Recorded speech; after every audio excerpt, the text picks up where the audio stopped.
முந்திரி திராட்சை முழுசா இருக்கு. ஆச்சி பாயாசம் மிக்ஸ், ஒன்று வாங்கினால் ஒன்று இலவசம். உங்கள் தங்க நகையை அதிக விலைக்கு விற்கவும் மற்றும் அடகில் இருக்கும் தங்க நகையை மீட்டெடுத்து அதிக விலைக்கு விற்கவும் உடனே அணுகவும் prime gold hub 9840551787. No compromise. உங்க சைடுலயும் எங்க சைடுலயும். It's a GT promise. GT Holidays, South India's #1 travel brand. ஆதரணியர்களுக்கு அன்பு வணக்கம். இன்றைய சிறப்பு நேர்காணலில் நம்முடன் இருக்கிறார் மூத்த பத்திரிகையாளர் பாயகிலி அவர்கள். சார் வணக்கம். வணக்கம் வினோத். சார், திமுக 75 அப்படிங்கிற பேர்ல ஒரு மிகப்பெரிய ஒரு ஃபங்க்ஷன் வந்து நடந்திருக்கு, வல்லூர் கோட்டத்தில் நடந்திருக்கு. அறிவு விழா, அதன் பேர் வந்து அறிவு விழா அப்படின்னு வச்சிருக்கிறாங்க. முற்போக்கு நூலக புத்தகங்கள் கண்காட்சியும் வந்து ஒரு பக்கம் நடந்திருக்கு. இதுல முதலமைச்சர் ஸ்டாலின் பேசியதுல இருந்து ஃபர்ஸ்ட் தொடங்கலாம் அப்படின்ட்டு. முதலமைச்சர் ஸ்டாலின் பேசும்போது இந்திய அளவில் இருக்கக்கூடிய பல கட்சிகளுடைய தலைவர்கள் திமுக வந்து எப்படி பாராட்டியிருக்காங்க பாருங்க அப்படின்னு சொல்லிட்டு ஒரு நீண்ட ஒரு வரிசை வந்து வாசிக்கிறார். அதுல மிக முக்கியமா லாலு பிரசாத் அவர்கள் சொன்னபோது அவர் சொன்ன வாழ்த்து அப்படிங்கிறது சமூக நீதிக்கான ஒரு கட்சி திமுக அப்படின்னு லாலு பிரசாத் சொல்லியிருக்காரு பாருங்க அப்படின்ட்டு வந்து சொல்றார்.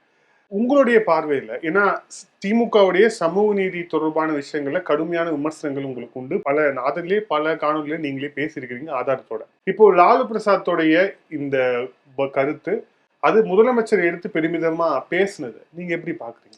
முதல்ல உங்களுக்கு ஒரு கடுமையான கண்டனத்தை பதிவு பண்றேன். ஏன் சார்? இல்லை, உண்மையிலே நீங்க வந்து தேசிய கட்சிகள்லாம் எல்லாமே பாராட்டி இருக்குதுங்க. ஆமா, இங்க இருக்கிற ஒட்டி திண்ணைகள் மூலம் தேசிய அளவில் திமுகவினுடைய கூட்டணி கட்சிகள் அதெல்லாம் அந்த IND அது வந்து ஒரு பெரிய திண்ணை, அதுக்குள்ள இருக்கிறவர்கள் தான் வரிசையா கொடுத்துருக்காங்க. புரியுதில்லை உங்களுக்கு? அதனால பெரிய எல்லா கட்சிகளும் பாராட்டி விட்டது அப்படின்னு இல்லை. கூட்டணி கட்சி ஒரு நிகழ்ச்சி நடத்துது, நாங்கள் தொடங்கி 75 வருஷம் ஆச்சுன்னு ஒரு கடிதம் எழுதியிருப்பாரு. அங்கிருந்துட்டு ராகுல் வந்து அன்புள்ள ஸ்டாலின் அண்ணா அவர்களுக்கு அப்படின்னு அவர் எழுதியிருப்பாரு. லாலு வந்து அன்புள்ள ஸ்டாலின் ஜி அவர்களுக்குன்னு எழுதியிருப்பாங்க. இவங்க ஒரு கடிதம், அவங்க ஒரு கடிதம், அவ்வளோதான். அதில் இதில் வந்து பெருசாக வந்து சொல்லிக்கிறதுல நீங்கள் பேப்பரில் எழுதிக்கலாம் சக்கரைன்னு, புரியுதில்லை? அதுக்கு மேலே அது சொல்ல வேணாம். அது மாதிரி அவங்களுக்கு இங்கே இருக்கக்கூடிய இந்த அரசியல் இவங்க எப்படிப்பட்ட ஒரு மோசடியானவர்கள் அப்படின்பதை அவங்க தெரிஞ்சிக்கவே இல்லை. நான் அந்த வார்த்தையை சொல்கிறதுக்கு உண்மையிலேயே நீங்கள் தவறாக நினைக்காதீங்க, கடுமையாக பேசுகிறேன்னு. முழுக்க முழுக்க ஒரு சீட்டிங், ஏமாற்று அரசியல். இவங்க பேசுனதெல்லாம் பார்க்கும்போது நல்ல அவங்களை முழுக்க முழுக்க வாசித்தவர்கள் எல்லாருமே இப்படிப்பட்டவர்களா இவர்கள் அப்படி இன்னும் இந்த காலத்தில் ஏமாற்றிட்டு இருக்கிறாங்களா? இந்த நவீனம் இந்த காலகட்டத்தில் ஒரு தகவலை உடனுக்குடனே ஃபேக் செக்குன்னு பண்ணக்கூடிய இந்த காலகட்டத்தில் இன்னும் இப்படியாக வச்சு எல்லாரையும் எழுத வச்சு உருட்டிக்கிட்டே இருக்கிறாங்க. பெரியார் வந்த பிறகு தான் அறிவு தளத்திலையும் சமூக நீதி தளத்திலையும் அப்படின்ற வார்த்தையே உதயநிதியை இன்னும் உங்கள் ஸ்டாலின் 2 பேருமே வந்த பிறகு தான் உங்களுக்கு வந்து அறிவு வந்திருக்கு, உங்களுக்கு பகுத்தறிவு வந்திருக்குது. புரியுதில்ல? எங்களுக்கு கிடையாது. எங்களுக்கு நீங்கள் வர்றதுக்கு ஒரு சகாப்தத்துக்கு முன்னே இருந்தே அயோத்திதாச பண்டிதரும் ரட்டமலை சீனிவாசனும் இன்னும் இருக்கக்கூடிய இந்த தமிழ் சமூகத்தின் பெருந்தலைவர்களும் ஐயா உங்களுக்கு முத்துராமலிங்க தேவரில் இருந்துட்டு ஏகப்பட்ட ஆளுமைகள் தமிழ் சமூகத்தில் வந்து உங்களுக்கு ஒரு சகாப்தத்துக்கு முன்னாடியே வந்து பிரிட்டிஷ்காரங்களோட போராடி பல இதுவும் வெற்றி பெற்று இருக்காங்க, போராடி பெற்று வாங்கியிருக்காங்க. சாதி ஒழிப்பிலிருந்து சமூக நீதியிலிருந்து நீங்கள் வரது உங்கள் பகுத்தறிவு என்பதற்கு முன்பே உலகத்துக்கே வந்து பொது உடைமை சொன்ன இனம் தமிழ் இனம். பகுத்துண்டு பள்ளியில் ஓம்புதல் நூலுள் தொகுற்றவற்றுள் எல்லாம் தலையின்னு. வேறு எந்த தத்துவத்தில் கூட அந்த மாதிரி இல்லை. தமிழ் தத்துவம் அதை சொல்லியிருக்கு. பகுத்தறிவு இருக்கிறவங்க அப்படி எழுதியிருக்க முடியும் அந்த மாதிரி. புரிதல் உங்களுக்கு? பொது உடைமையை பற்றி எழுதின நூல்கள் தமிழில் எவ்வளவோ இருக்குது உங்களுக்கு. புரியுது? பிறப்புக்கும் எல்லா உயிருக்குன்னு பாடந்த இந்த தமிழ் சமூகம் வேறு எந்த நூல் எந்த இலக்கியங்களாக இருக்க பகுத்தறிவு இல்லாமல் இந்த வார்த்தை வருமா? உங்களுக்கு பெரியார் வந்து வந்த பிறகு உங்களுக்கு 44க்கு பிறகு பகுத்தறிவு தோன்றியது அப்படின்னா அது உங்களுக்கு தான், எங்களுக்கே கிடையாது. தமிழர் கூட்டத்துக்கோ தமிழர் நிறுத்தக்கோ உங்கள் திராவிடர்களுக்கு. அது எல்லாரும் முதுகலையும் வந்து ஸ்டிக்கர் ஒட்டுற வேலையை நிறுத்துங்க முதல்ல. இல்ல, முதலமைச்சர் இப்ப இந்த இதுக்கு முதலமைச்சர் சொல்லும்போது சொல்றாரு, திராவிட இயக்கங்கள் நிறைய பத்திரிகைகள் நடத்தினாங்க, அந்த பத்திரிகைகளின் மூலமாகத்தான் உலக அரசியல், கியூபாவுடைய புரட்சி, ரஷ்யா புரட்சி அப்படின்னு சொல்லிட்டு எல்லாமே வந்து தமிழக மக்களுக்கு தெரிவித்ததே திராவிட இயக்கங்கள் தான். ஒரு பாபர் ஷாப்புக்கு போறீங்க அப்படின்னா அங்க வந்து திராவிட இயக்கங்களுடைய பத்திரிகைகள் இருக்கும், அதன் மூலியமாக உலக அரசியலையே கொஞ்சம் மூடிக்குங்க. உங்களை சொல்லல, கொஞ்சம் மூடிக்குங்க. நான் உங்களை சொல்றேன், உங்களுக்கு முன்னாடியே சிங்கார வேலர் உங்களுக்கு அந்த ரஷ்யாவை காட்டினது அவர் தான், உங்க பெரியாருக்கு. புரியுதில்லை? இந்த பொத்தி இந்த மாதிரி கதை வசனம்லாம் உங்ககிட்ட மீடியா இருக்குது, உங்ககிட்ட வரலாறு நீங்கள் பொய்யா உருவாக்கி வச்சுருக்கீங்க, இந்த உண்மையான வரலாற்றெலாம் மறைச்சிட்டீங்க அப்படின்றத வச்சுக்கிட்டு எல்லாம் பேசுகிறவங்கலாம் சொல்லாதீங்க. உங்களுடைய பெரியாருக்கும் உங்களுடைய திராவிடத்துக்கும் ரஷ்ய முற்போக்கை முகம் காட்டியதே சிங்கார வேலர் கம்யூனிஸ்ட். புரியல. இந்த மண்ணினுடைய பட்டி தொட்டி எல்லாம் இயக்கம் நடத்தியது கம்யூனிஸ்ட் கட்சி. பட்டி தொட்டி எல்லாம் முற்போக்கை பேசி கொண்டு போய் விதைத்தது கம்யூனிஸ்ட் பேர் இயக்கம். அதில் மறுக்கவே முடியாது. அந்த கம்யூனிஸ்ட் வேறு, நான் இன்றைக்கி இருக்கிற கம்யூனிஸ்ட், நீங்கள் அதோட ஒப்பிட்டாதீங்க தயவு செய்து. புரியுதில்ல. அதான் உனக்கு முன்னாடி இங்கே பேசியிருக்காங்க. உங்களுக்கு முன்னாடி கம்யூனிஸ்டத்துக்கு இருக்கிற சமகாலத்திலேயே அதுக்கு முன்பாகவே அயோத்திதாச பண்டிதர் பேசாத எந்த ஒரு பெரும் இலக்கியங்கள்னு சொல்லக்கூடிய பக்தி இலக்கியங்களுக்கு எதிராக முற்போக்கு இலக்கியங்களை எழுதியது அயோத்திதாச பண்டிதர். இன்றைக்கும் இருக்கு, படிங்க நீங்கள். அதிலிருந்து நான் இவற்றிலிருந்து தான் எடுத்துக்கொள்கிறேன்னு ஈவே ராமசாமி நாய்க்கரே பல முறை எழுதியிருக்கிறார். அயோத்திதாச பண்டிதர் கருத்திலிருந்து, ரட்டமலை சீனிவாசன் கருத்திலிருந்து. யாரை நீங்கள் ஒன்றும் ஏமாத்திட்டுக்கிறீங்க? எந்த காலத்தில் இருக்கிறீங்க நீங்கள்? இன்றைக்கி உடனுக்குடன் வா விவாதிக்கலாம், எடுத்துகிட்டு வாங்க, உங்கள் வரலாறு எடுத்துகிட்டு வா, எங்களுக்கான வரலாறு இருக்கிறது கொண்டுட்டு வருவோம், பேசுவோம். உங்களுக்கு முன்பாக இந்த மண்ணில் இதெல்லாம் இருந்ததா இல்லையா பேசுவோம் வாங்கன்ற. புரியுதில்ல.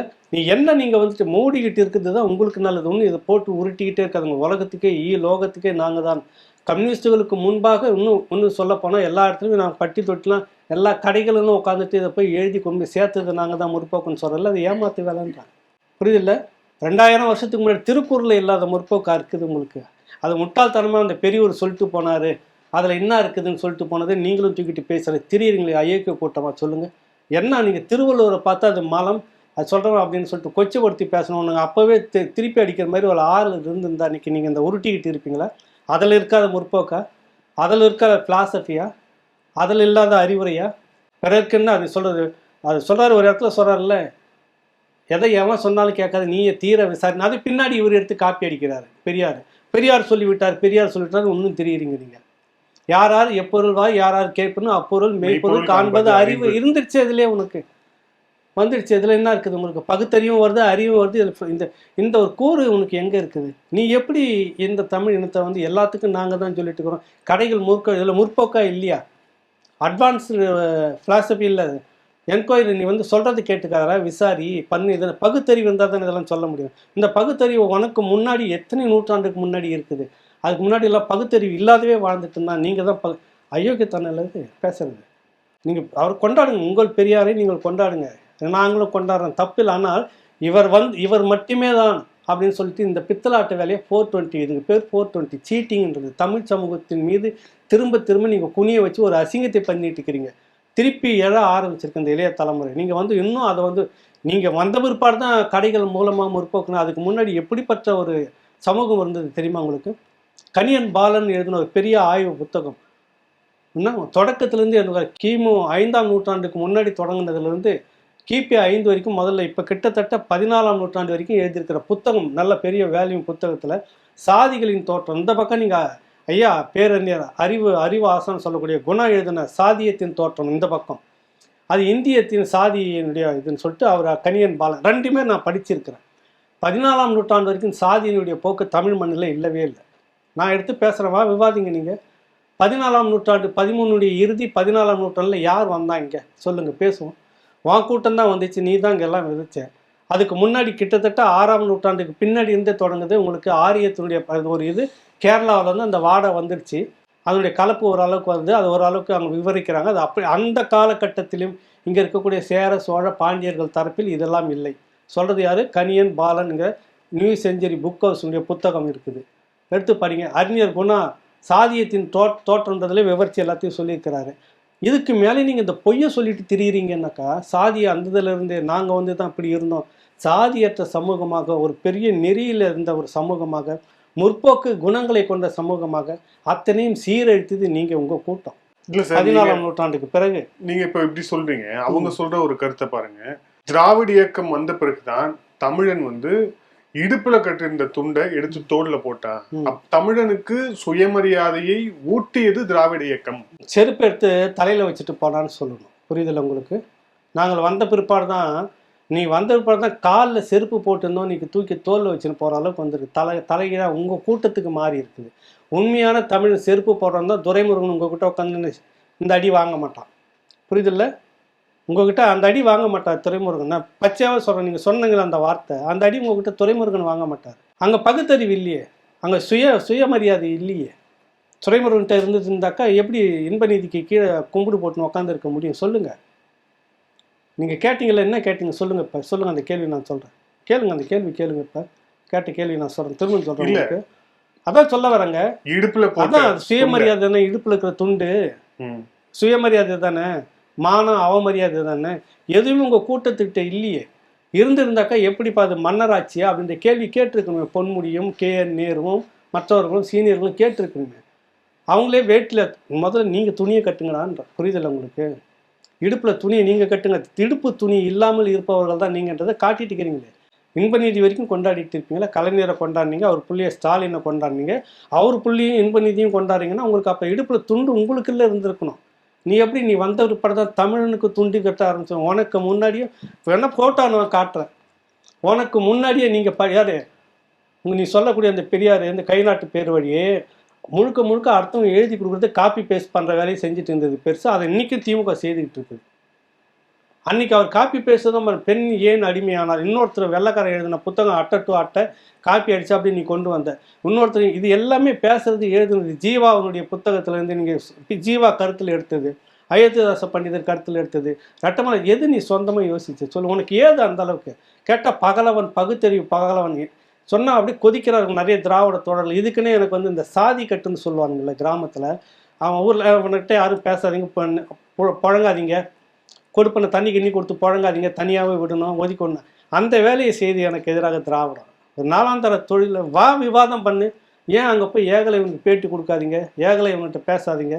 இது அப்புறம் நீ என்ன பகுத்தறிவு உனக்கு இருக்குதுன்ற விவாதம். நான் திமிரில் சொல்லலை, எனக்கு நான் உங்ககிட்டேருந்து எடுத்துக்கிறேன், என்கிட்டேருந்து நீங்கள் எடுத்துங்க, பேசுவோம் வாங்கன்றேன்னு. யாருக்கு கோவணம் கட்டி விட்டது சொல்லுங்கள், அதை எனக்கு சொல்லுங்கள். நீங்கள் வருவதற்கு முன்பாகவே இந்த மண்ணில் மீசையை முறுக்கிக்கிட்டு கோட்டு போட்டுக்கிட்டு பேண்ட் ஷூட்டோட படிச்சுக்கிட்டு வட்டமேசை மாநாட்டில் கலந்துக்கிட்டு ரட்டமலை சீனிவாசன் பிற்படுத்தப்பட்ட சமூகத்தில் எத்தனை பெரிய ஜாம்பவான்கள்லாம் சற்பட்டத்தில் இருந்தாங்க. நீங்கள் சொல்ல எம்பிசியில் பிசியில் நீங்கள் வருவதற்கு முன்பாகவே படிச்சுக்கிட்டு வந்தவங்க. டாக்டர் சுப்புராயன் பிற்படுத்தப்பட்ட சமூகம். நீங்கள் வருவதற்கு முன்பாலே படித்ததை எங்கே படிச்சிருப்பாரு? பெரியாருக்கு முன்னாடியே படிச்சுட்டாருங்க சார். டாக்டர் பெரிய இந்த நாட்டில் இருக்கக்கூடியதுலாம் இந்தியாவில் லண்டன் இதில் பெரிய அளவில் படிச்சுட்டு வந்தவர்ல. அப்போ அவங்களும் எங்கே படித்தாங்க? அவங்களுக்கெல்லாம் யார் துண்டை கட்டி விட்டது, கோவணத்தை கட்டி விட்டது? உங்களுக்கு வேணால் நீங்கள் நிர்வாண கூட்டமாக இருந்தீங்க, உங்களுக்கு வேணால் பெரியார் வந்தப்போ நீங்கள் துணியை கட்டிட்டுக்கலாம், கோவணம் கட்டு. தமிழன் அப்படி யாரும் இல்லை. இங்கே தமிழனாக உலகத்துக்கே நாகரிகத்தை ஏற்றுமதி பண்ணவனாகவும் முற்போக்கை ஏற்றுமதி பண்ணனாகவும் பகுத்தறிவை சொல்லி கொடுத்தவனாகவும் உலகத்துக்கே நான் சொல்கிறேன் உலகத்துக்கே கொடுத்தவனாகவும் இருந்தது தமிழர் கூட்டம், தமிழர் இனம். நீங்கள் இடையில இருட்டடிப்பு பண்ணி பெரிய ஒரு அளவில் நீர்த்துப்பாக்க செய்துவிட்டு காயடிச்சு வச்சுட்டு இந்த கூட்டத்தை நீங்களே தமிழன் முட்டாள், தமிழனுக்கு அறிவில்லை, தமிழ் இது அன்றைக்கே வேணால் கைட்டு எடுத்து வச்சுட்டு வாரா பேசுவோம் எப்போறான்னு கேட்டுருந்தாலும் அந்த புத்தி உங்களுக்கு இன்ன வரைக்கும் வந்திருக்காது. 75 வருஷமாக அந்த பொய்யை சொல்லிட்டு நீங்கள் தெரிஞ்சிருக்க மாட்டீங்க. அன்றைக்கே வேணால் கைட்டு இருக்கணும். நிறைய பேர் முதலே பேசுவாங்க பாருங்க, கோவம் கொந்தளிச்சு போய் எப்படி அவன் அப்படி பேசலாம் அப்படி பேச. நீ விவாதிக்கிறதுனா வா. நீ வர்றதுக்கு 1944க்கு முன்னாடி வரைக்கும் 19லேருந்து 25 1919லேருந்து 25 26 வரைக்கும் காங்கிரஸில் இருக்கிறீங்க. அதுக்கு பிறகு நேராக 1937 அது பிறகுலாம் நீங்கள் நீதி கட்சி ஆதரவாளர் தான் இருக்கிறீங்க. கரெக்டா? அதுக்கு முன்னவும் பின்னவும் இந்த சமூகத்தில் படித்த எத்தனை நீங்கள் வர்றதுக்கு முன்னாடியே உங்களுக்கு டிவிஎஸ்னுடைய ஓனர் இருக்கிறார்ல சீனிவாசன், அவருடைய சகோதரின்னு சொல்றாங்க. அந்த காலத்திலேயே காந்திய இயக்கத்தில் சேர்ந்து சுதந்திரத்துக்காக போராடும் போது அந்த காலகட்டத்திலே சாதிய கட்டமைப்பை உடைச்சிட்டு ஒரு பட்டியலின சமூகத்தை சேர்ந்தவர் திருமணத்தை செய்துக்கிட்டு வாழ்ந்துட்டு இருந்தாங்க கடைசி வரைக்கும். சொல்லுங்க, சீர்திருத்த திருமணம் நீங்க பண்ணீங்களா? உங்களுக்கு முன்னாடி நடந்திருக்கு சார். தமிழ்நாட்டில் ஏகப்பட்டது நடந்திருக்குது.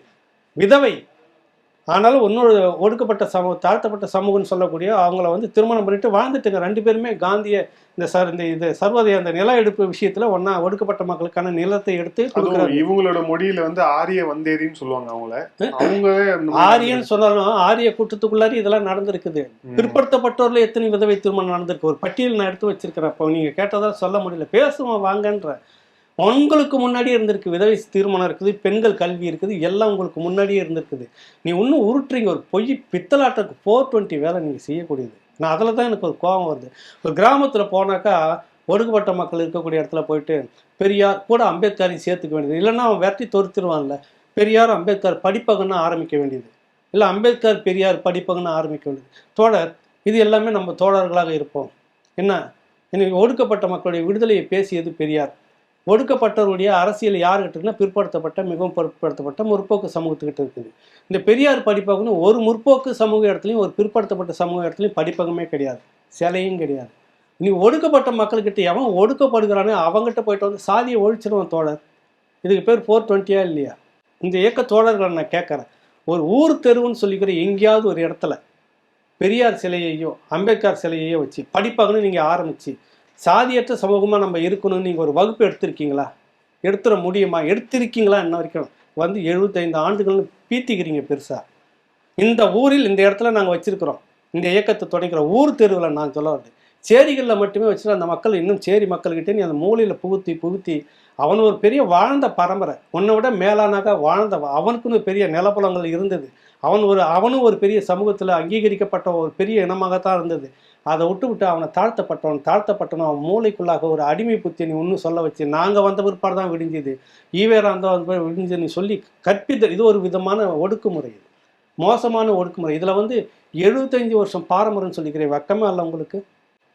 சொல்லு என்ன உங்களுக்கு நீங்கள் எல்லாத்தையும் சொல்லிக்கோ, உங்களுக்கான ஊடகம் இருக்குது, பேசுவீங்க. இந்த மாதிரி எங்களை மாதிரி ஒருத்தர் 2 பேர் கேட்குறாங்கன்னா கொச்சப்படுத்தி தனி விமர்சனம் பண்ணுவீங்க. அது இல்லாமல் பொது விமர்சனத்துக்கு வா பேசுவோம் வாங்க. என்ன நீங்கள் 75 வருஷத்தில் என்னை கீழ்ச்சி நாளாக போட்டுட்டிங்களா? இன்றைக்கும் உங்களுக்கு இந்த திரௌபதி அம்மன் கோயில் எங்கெங்க இருக்குது? மேல்பாதியில். நீ பெரிய சமூக நீதியை பேசின கூட்டம் தானே, நீ சாதி ஒழிப்பு பேசின கூட்டம் தானே, நெஞ்சு நிமித்திக்கிறீங்க. 75 வருஷம் ப்ராடக்ட் நாங்கன்னு சொல்கிறேன் இல்லை, உன் சோப்பு அங்கே கழுவ முடியல. ஏன் கழுவ முடியல? கவர்மெண்ட் நீங்கள் தானே. வாங்க போலீஸ் நாங்கள் நிறுத்துறோம், இந்த கோயிலுக்குள்ளே போகலாம். அப்படிலாம் ஒன்றும் இங்கே யாரும் பேசிட்டு முடியாது. அதை செய்வியா? சீல் வச்சுட்டு ஓடி வந்துடுவியா? சீல் வச்சுட்டு ஓடி வந்த கூட்டம் தானே. நீ என்ன பெருமை பேசுகிற? நீ சொல்லுங்கள். நீதிமன்றத்துக்கு உத்தரவின் பேரில் எல்லாம் நடக்கணும்னா அப்போ நீங்கள் யார் சார்? நீங்கள் மேல் பாதியில் அந்த வேங்க வயல் தனி தொட்டியில் மலம் கலந்தது. கடைசியாக நீ எங்கே வந்து நிற்கிற? அந்த மக்களேன்னு கொண்டு வந்து அதிக சமூகத்தை நம்ப வைக்கிறீங்கல்ல. அவன் கூட்டணி கட்சியில் இருக்கிற திருமாவளவனே கதற விட்டீங்கல்ல. இந்த மக்கள் சொந்த மக்கள் மீதே பழியை சுமத்துவாதா? இதில் நான் சிபிஐ விசாரணை கேட்குறேன்னு சொன்னாரா இல்லையா? என்ன நீங்கள் என்ன 75 வருஷம் ப்ராடக்ட் நாங்கள் வந்து இப்படியானவர்கள் அப்படி யாருக்கிட்ட ஏமாத்துறீங்க?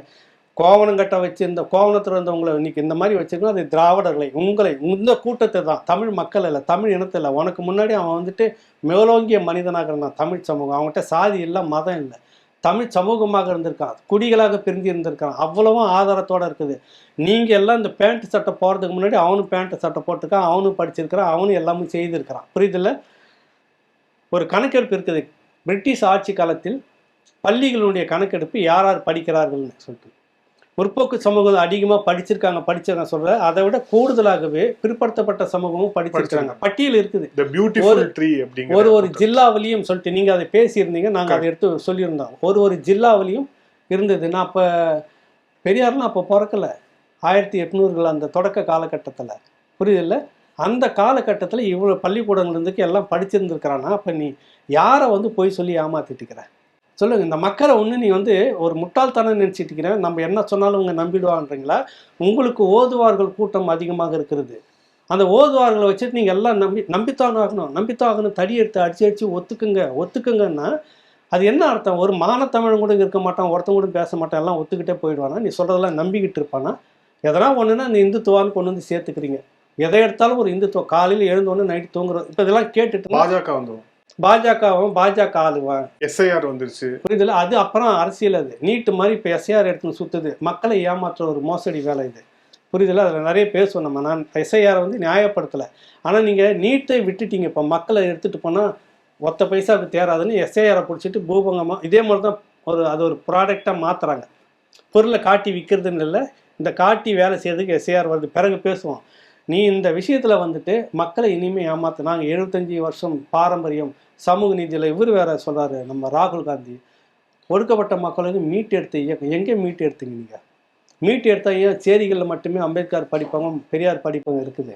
ஏன் ஊர் தேர்வில் இல்லை? ஒடுக்குமுறையிலிருந்து மக்களை எந்த ஒடுக்குமுறையிலேருந்து இந்த இயக்கம் மீட்டு எடுத்து? திமுக ஒடுக்குமுறையிலேருந்து மீட்டு எடுக்கிற வழியை பாருங்க. சாதிய ஒடுக்குமுறையிலிருந்து. அதுதான் ஒடுக்குமுறை என்பதே. சாதி எல்லா விதத்துக்குமான ஒடுக்குமுறை, சாதியில் தொடங்கி எல்லாமே. திமுகவில் இருக்கிற ஒடுக்குமுறை உனக்கு எதிராக ஒரு சீனியர் பேச முடியாது ஒடுக்குமுறையா இல்லையா? துரைமுருகன் பேசுகிறாரு. கருணாநிதி இருக்கும்போது என்கிட்ட ஆலோசனை கேட்பாருன்னு அவர் கொஞ்சம் பெருமையாக சொல்லிக்கிறதுக்கே அனுமதிகளை நிறுத்துன்ற மாதிரி இல்லை சொல்லிட்டார். அவர் வேறு சப்ஜெக்ட் இல்லை பண்ண உடனே பேசுகிறாரு. அது ஒடுக்குமுறையா என்ன? ஒரு பேச்சு சுதந்திரம் கட்சிக்காரங்களுக்கு இருக்குதா? சொல்லுங்க. ஒடுக்குமுறை அங்கே இருக்குது. ஒடுக்குமுறை உன் கட்சி இத்தனை ஆண்டு காலம் இதில் வந்துட்டு ஒரு பொதுச் செயலாளர் ஒடுக்கப்பட்ட சமூகத்திலிருந்து இன்னும் ஒருத்தர் கொண்டுட்டு வரணும், துணை பொதுச் செயலாளர். அது வரைக்கும் தான் அவங்களுக்கு குடும்பத்தை சேர்ந்தவர்கள், இன்னும் மற்றவர்களுக்கு மட்டும்தான் இந்த முக்கியமான தலைவர், இணைத்தலைவர், இதெல்லாம். ஏன் துரைமுருகன் துணை முதலமைச்சராக இருக்க முடியாதா? ஒடுக்கப்பட்ட சமூகத்திலேருந்து ஒரு துணை முதல்வராக வச்சா அவங்களுக்கு ஆகாதா? சொல்கிறாரு சமூக நீதிக்கான கட்சி. சமூக நீதினா என்னன்னு தெரியுமா உங்களுக்கு? கம்யூனிஸ்ட் டி ராஜா போன்ற தோழர்கள் பெரும் ஆளுமைகள். நான்லாம் ரொம்ப மதிச்சுக்கிட்டு இருந்தேன் கம்யூனிஸ்ட் கட்சியின் டி ராஜா. அவர்லாம் கூட இதில் ஜாலராக அடித்து எழுதியிருக்கிறார். ஏன் உங்களுக்கு இந்த பழப்புன்றேன்? எங்கள் கம்யூனிஸ்டுகளுடைய அந்த உழைப்பில் ஒரு பகுதி இந்த திமுகவுடைய இது இருக்குதா? திகாவுடைய ஒரு இது இருக்குதா? சொல்லுங்கள். பேசிக்கிட்டு இருந்தார் பெரியார். ஏன் உங்களால் இதுலேருந்து விடுபட முடியல? இதை விட்டாக்கா உங்களுக்கு சூனியம் முடிச்சிடும், ரத்தவாந்தி எடுத்துருன்னு சொல்லி வைக்கிறதா திமுக? அந்த இதுதான் இருக்குது. உங்களுக்கு புரியுதில்ல? இந்த சீட்டு கட்டியிருக்கிறேன், இதை நீ கட்டிட்டுன்னு வச்சுக்கோ, உனக்கு ரத்தவாந்தி எடுத்துருவேன் நீ.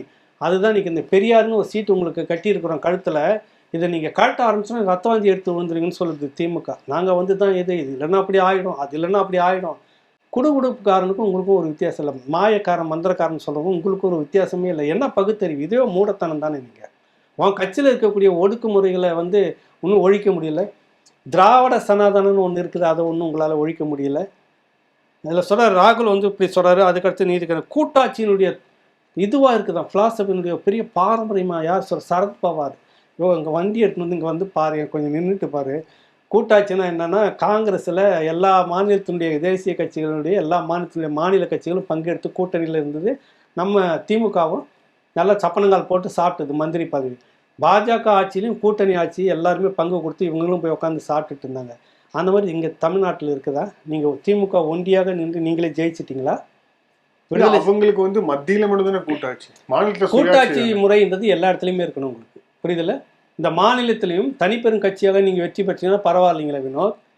நீ எல்லாரையும் கூப்பிட்டுக்கிட்டு சண்டைக்கு போட்டு வெற்றி மட்டும் எனக்கு மட்டும்தான் சொந்தம், நீங்களாம் போய் படுத்துங்க, நானே எல்லாத்தையும் அனுபவிச்சுக்கிறேன் அப்படின்னா அது என்ன அர்த்தம்? அவன் ரத்த காயம் பட்டிருக்கான்ல, அவன் கூட்டணியிலேருந்து போருக்கு வந்தவன்லாம். நீ எடுத்துன்னு வந்து சாப்பிட்றது அவனுக்கும் கொடுக்கணும் இல்லை? அவ்வளோதான், முடிஞ்சிச்சு. வெற்றி எனக்கு, நான் மட்டும்தான் சாப்பிட்டுட்டு நீங்களாம் படுத்துக்கணும் என்ன அர்த்தம்? விடுதலை சிறுத்தைகளுடைய எனக்கு அது மேலே நிறைய விமர்சனம் பண்ணியிருக்கேன், கடுமையாக உங்களுக்கே தெரியும்.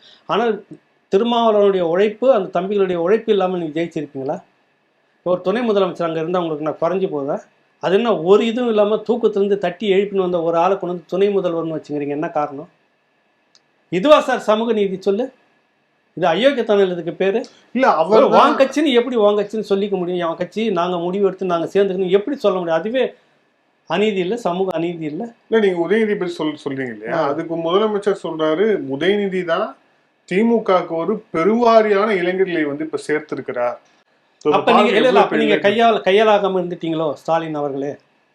சொல்லுங்க, நீங்க கையாளாகாம இருந்துட்டீங்களா? அவர் தான் வந்து இளைஞர்களை பெருவாரி இளைஞர்களை சேர்த்து இருக்கிறாங்களா? எனக்கே ரொம்ப பெருமையா இருக்கு. அப்படி அது நீங்க தான் மெச்சிக்கணும். நீங்க சொல்லு, நீ எந்த விதத்துல நீங்க ஏதாவது ஒரு விதத்துல சொல்ல வரீங்களா? சொல்லு. எப்படி நீங்க மெச்சிக்குங்க உங்க குடும்பத்துல, நீங்க மெச்சிக்கிட்டாலும் உங்க கூட இருக்க திமுகவினர் அது ஓங்கி ஜாலா தட்டுன்னு, இல்லைன்னா அவங்களுக்கு இந்த தேர்தலில் சீட்டு இல்லை. இல்லை, இதை ஸ்டாலின் அவர்கள் சொன்னா பரவாயில்ல. இதை சொல்றது வந்து திமுகவுடைய பொதுச் செயலாளர் துரைமுருகன் சொல்றார்.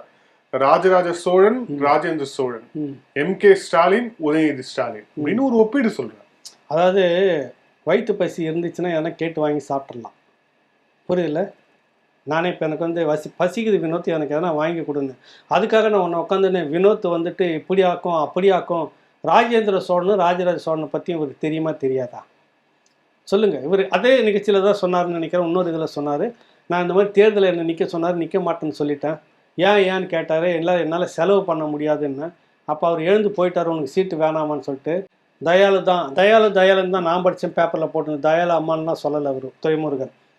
தயாளு வந்துட்டு உனக்கு ஏன் நிற்கலைன்னா காசு இல்லைம்மா, என்கிட்ட காசு இல்லை அப்படின்னு நான் சொன்னேன். 10,000 ரூபாய் நான் தரேன், நில்லு, மீதி செலவு அவர் பண்ணுவார்.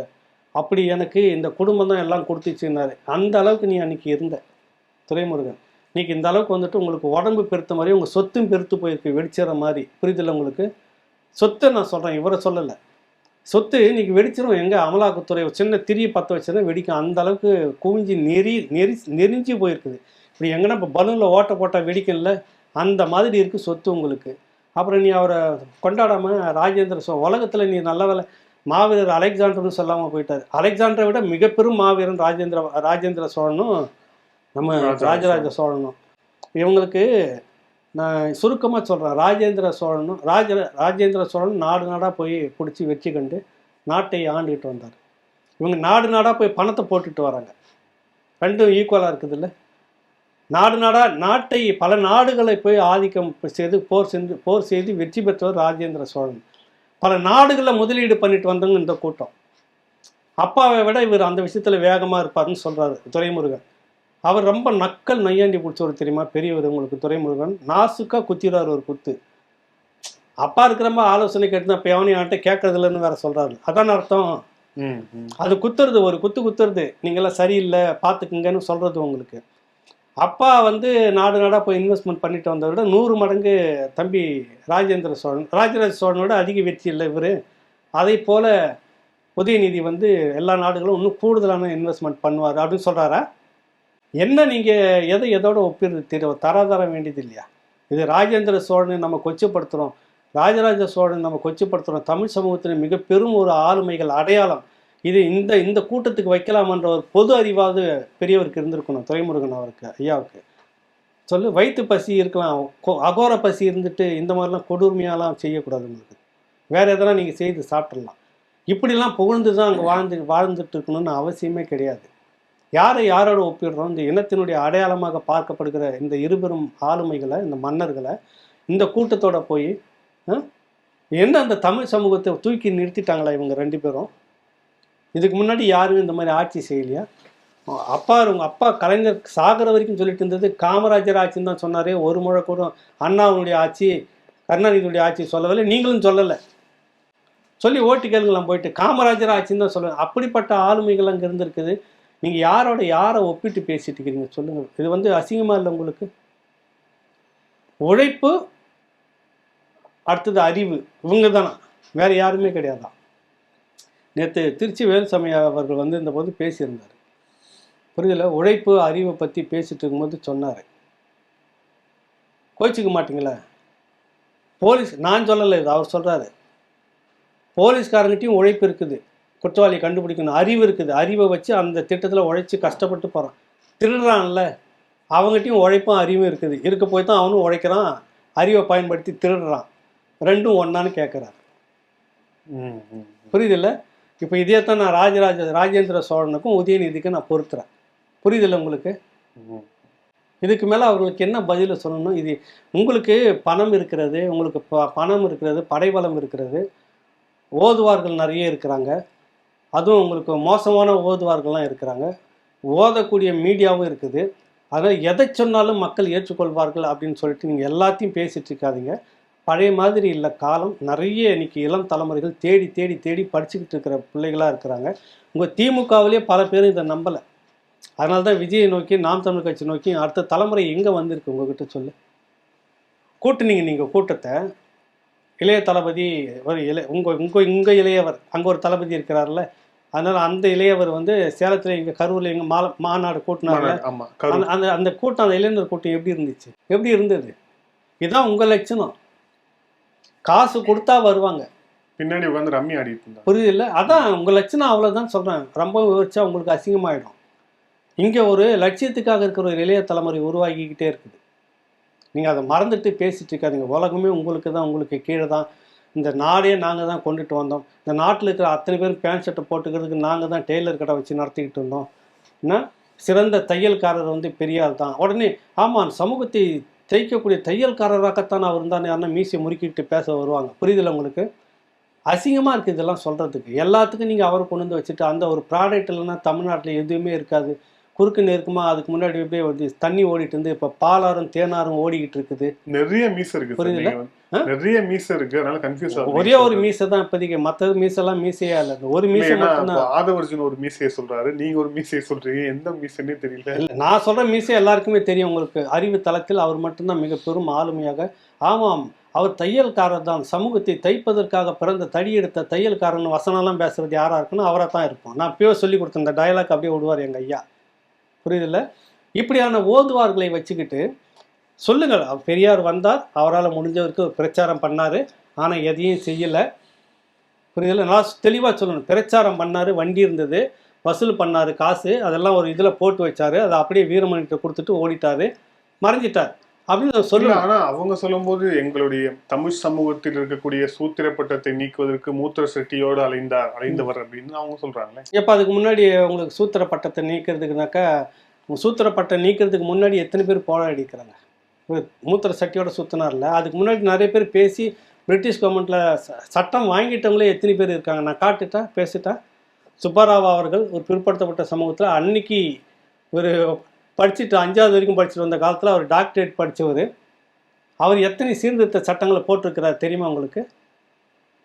ரட்டமலை சீனிவாசன் எத்தனை சட்டங்கள் வாங்கியிருக்கிறாரு உங்களுக்கு? 1800 அந்த பின்னாடி அந்த காலகட்டத்திலேயே பிரிட்டிஷ் ஆட்சி காலகட்டத்திலே பொதுவாக எல்லாருக்கும் கோயில் குளம் எல்லாமே எல்லா சமூகத்துக்கும் ஒரு சட்டத்தை கொண்டு வந்தது யார்? நாங்கள் வந்த பிற்பாடு அது உங்களுக்கு வேணா இருக்கலாம், எங்களுக்கு கிடையாது. பிற்படுத்தப்பட்ட சமூகம் ரொம்ப செழுமையான ஒரு சமூகமாக, உனக்கும் முன்னாடி அறிவில் சிறந்த ஒரு சமூகமாக சூத்திர பையன் சொல்லிட்டு இருக்கிறது அந்த ஆரியம் சொன்னான்னு அன்னைக்கு சொன்னதை வச்சுக்கிட்டு இங்கே இருக்கக்கூடிய பிற்படுத்தப்பட்ட சமூக மக்கள்லாம் சூத்திர பையன், அந்த பையன் இந்த பையன் சொல்லிட்டு இருந்தாலும் அது வேற காலம். அவனாக இருந்தான். அதுக்கு முன்னாடி அவனாக தான் ஒன்றும் செழுமையாக தான் இருந்துட்டு இருந்தாங்க பிற்படுத்தப்பட்டவன். நீ அந்த மாதிரி சொல்லி ஒரு பிரச்சாரம் பண்ணிக்கிட்டு போனேன். வேற என்ன சாதிச்ச? எதையாவது ஒன்று சாதிச்சு சரி, அதுலேருந்து மீட்டு எடுத்து மேலே கொண்டு வரதுக்கு நீங்கள் என்ன பண்ண உருப்படியாக சொல்லு. பள்ளிக்கூடத்தை கட்டி எங்கேயாவது அந்த மக்களை படிக்க வச்சுட்டு கொண்டுட்டு வந்தீங்களா? சொல்லுங்கள், எங்கேயாவது சொன்னீங்களா? எனக்கு தெரிஞ்சு 4-5 பேரை நான் சொல்ல முடியும். பார்ப்பன சமூகத்தில் கோபிச்செட்டிப்பாளையம் லட்சுமண ஐயர், அடுத்தது TSS வாசன் சொல்லிட்டு ஒருத்தர். அவர் பெரிய மருத்துவர். அவர் திருச்சி பக்கத்தில் மிக பெரும் மருத்துவர். ஃபாரின்ல இருந்துட்டு இங்கே வராரு. சுதந்திர போராட்டத்தில் ஏற்கப்பட்டு காந்தியோடத்தோடு போகிறாரு. அதெல்லாம் ஒரு பக்கம் இருக்கட்டும். நிலம் கிட்டத்தட்ட அவருக்கும் நூற்றுக்கணக்கான கிட்டத்தட்ட 500க்கு மேற்பட்ட ஏக்கர் நிலம். இந்த வேலையெல்லாம் நான் அப்புறம் பார்த்துக்கலாம். சுதந்திரத்தை கூட நீ முதல்ல ஒடுக்கப்பட்ட மக்களுக்கான வேலையை செய்யணும்னு அவரும் அந்த மக்களுக்கான பள்ளிக்கூடத்தை ஆரம்பித்து சேவையை செய்துட்டு இருக்கிறார். மருத்துவர், கொஞ்சம் நெஞ்சமான சிறைவாசம் இல்லை. இந்த மாதிரி எத்தனை பேர் பாடுபட்டு இன்றைக்கி அந்த பள்ளிக்கூடங்கள் அந்த மக்களை மேலே கொண்டு வந்து, நீங்கள் எங்கேயாவது ஒரு இடத்துல ஈவே ராமசாமி பெரியவர் ஒடுக்கப்பட்ட மக்களுக்காக பள்ளிக்கூடத்தை கட்டி அவர்களுக்காக பாடுபட்டு அசிங்கப்பட்டு சிறைக்கு போயிட்டு அந்த மக்கள்கிட்ட எதிர்ப்பை சம்பாதிச்சுக்கிட்டு, என்ன பிற்படுத்தப்பட்ட இன்னும் பிரசாதி சமூகத்துக்கிட்ட எதிர்ப்பை சம்பாதிச்சுக்கிட்டு அதைக்கும் மேலே அந்த படிக்கிற பள்ளிக்கூடத்தை இயக்கி ஒரு தலைமுறையை மேலே கொண்டு வந்தாங்கன்னு ஏதாவது ஒரு இடத்துல நீங்கள் காட்டுங்க. நிதியை சேர்த்தாரு, கொண்டு வந்து நேராக ஐயா வீரமணிகிட்ட ஒப்படைச்சி வச்சுருந்துட்டு அவர்கிட்ட ஒப்படைச்சிட்டு போயிட்டார். முடிஞ்சிடுச்சு இல்லைல்ல. இப்போ இருக்கக்கூடியவர் அந்த நிதியில் தான் பல்கலைக்கழகங்கள் ஆரம்பித்து வசூல் பண்ணிக்கிட்டு இருக்கிறாங்க. ஏதாவது ஒரு இடத்துல நாங்கள் இத்தனை சதவீதம் வேணாம் சொன்னால் அசிங்கம் இது மானக்கேடு. 75 அறிவு 75ன்னு சொல்கிற இந்த மேடையிலே நீங்கள் பேசியிருக்கணும். உங்கள் முகத்தில் ஐயா வீரமணி துப்பி இருந்தார் தெரியுமா உங்களுக்கு? உங்கள் முகத்தில் ஆசிரியர் வீரமணி துப்பி இருந்தார். தனியார் கல்லூரிகளிலும் இடஒதுக்கீடுன்னு சொல்லிட்டு அவர் பொன்முடி அமைச்சராக இருந்தபோது திட்டம் கொண்டு வருது திமுக. அப்போ அவர் அந்த அம்மா பக்கம் இருந்தார்னு நினைக்கிறார். சுப்ரீம் கோர்ட்டுக்கு தனியார் பல்கலைக்கழகத்தெல்லாம் கூட்டின்னு மேன் ஆஃப் தி லீடர் அப்படின்னு வழி நடத்தினதே இவர் தான். ஐயா இவர் யாரு? வீரமணி. தனியார் கல்லூரிகளில் இடஒதுக்கீடு தரமாட்டம் தரக்கூடாது. நீங்க ஊருக்கு உபதேசம் பண்ணிட்டு சுத்திட்டு இருக்கிறீங்க, மக்களும் வேடிக்கை பார்த்துட்டு இருக்கிறாங்க. அது நான் உங்க அப்பா மட்டும் சொத்தாது, அது நீ உழைச்சி கஷ்டப்பட்டதாவது. பெரியார் தெருவா பேசி இந்த மக்கள் ஒடுக்கப்பட்ட மக்களும் பிற்படுத்த மடக்கம் கீழ் மட்டத்தில் இருக்காங்க, படிப்பறிவு இல்லை, அவங்களுக்கு எதனா செய்யணுன்ற பேசினார். ஏதோ அந்த காசெல்லாம் சேர்த்து வச்சதில்லை. நீ இப்படியான பள்ளிக்கூடங்களை தொடங்கி யாரோ ஒரு பார்ப்பன சமூகத்தில் பிறந்த நீ எதிரின்னு இந்த சமூகத்துக்கு அடையாளம் காட்டின அந்த பார்ப்பன சமூகத்திலிருந்து அவங்க நல்ல இத்தனைக்கு அவங்க எல்லாமே இதில் பாதி பேர் காங்கிரஸ் பாதி பேர் கம்யூனிஸ்டுகளாக வாழ்ந்துட்டு போனாங்க. புரியுதில்ல? அந்த சமூகத்திலேருந்து செய்ததில் ஒரு பங்கு கூட நீங்கள் செய்யவே இல்லை. அந்த பணத்தில் யூனிவர்சிட்டி வச்சுட்டு இல்லை இதில் குறிப்பிட்ட சதவீதம் வறுமை நிலையில் இருக்கக்கூடிய பிற்படுத்தப்பட்ட சமூக மக்களுக்கும் எம்பிசி மக்களுக்கும் ஒடுக்கப்பட்ட மக்களுக்குன்னு சொல்லியிருந்தா கூட பரவாயில்ல. இடஒதுக்கீடு பாலிசி கிடையாது பிரைவேட் யூனிவர்சிட்டியில். நீங்கள் அப்புறம் என்ன இடஒதுக்கீடு மொத்தமாக செத்து போச்சு இல்லை, தனியார் மயமாகிடுச்சுன்னா அங்கே கிடையாது தானே. நீங்கள் ஊருக்கு உபதேசம் பண்ணிக்கிறீங்க. அதே இடத்துல தான் வீரமணி அவர்களை உட்கார வச்சுட்டு இவர் புகழ்ந்து தள்ளிக்கிட்டு இருக்கிறாங்க. உங்களுக்கு கொஞ்சம் கூட அசிங்கமாக இருக்காதா? ஒரு மிகப்பெரிய ஜனநாயக படுகொலை, சமூக நீதி படுகொலையை செய்து விட்டு பக்கத்தில் உட்காந்துக்கிற வீரமணியை வச்சுக்கிட்டு நீங்கள் அவரை புகழ்ந்து பேசுங்க, அவர் உங்களை புகழ்ந்து பேச உங்களுக்கு கொஞ்சம் கூட வெக்கமே இல்லையா? அசிங்கப்பட மாட்டீங்களா? என்னடா பெரியாருடைய கொள்கையை நம்ம எடுத்துகிட்டு செய்கிறதுக்கு இந்த மனுஷன் போட்டு தடையான வாங்கிட்டு கொண்டு முடியாதுன்னு கீழே போட்டாச்சு.